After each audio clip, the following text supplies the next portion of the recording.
BNP যদি মুসলমান হয়, জামাত ইসলাম যদি মুসলমান হয়, জাতীয় পার্টি যদি মুসলমান হয়, এনসিপি যদি মুসলমান হয়, চরমোনাই যদি মুসলমান হয়, তাহলে আগামী সংসদ, আগামী পার্লামেন্ট কোরআন দিয়ে চলবে না কেন?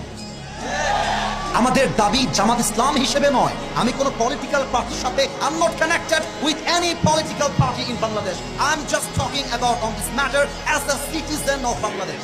আমি নাগরিক হিসেবে বলছি, আমাদের প্রাণের দাবি আগামীর পার্লামেন্টে প্রত্যেকটা আইন পাস হতে হবে আল্লাহর এই কোরআন দিয়ে। বগুড়ার ভাইরা আমার,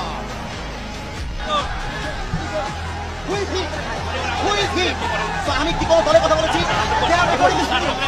আমি শুরু থেকে নিয়ে অবমাননা করেছি। ক্ষমা চাওয়া লাগবে, ক্ষমা চাওয়া লাগবে, ক্ষমা চাওয়া লাগবে এখানে।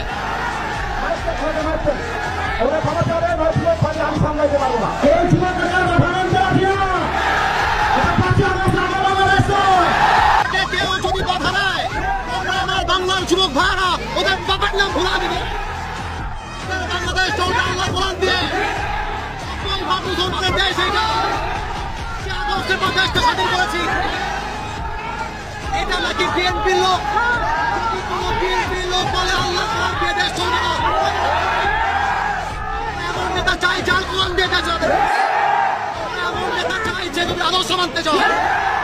এরপর থেকে লাস্ট কথা, লাস্ট কথা শোনো, বগুড়া বলে কথা নয়, যেখানে যেই নেতা কথা দিবে জুতা আপনাকে নামাই দেওয়া হবে।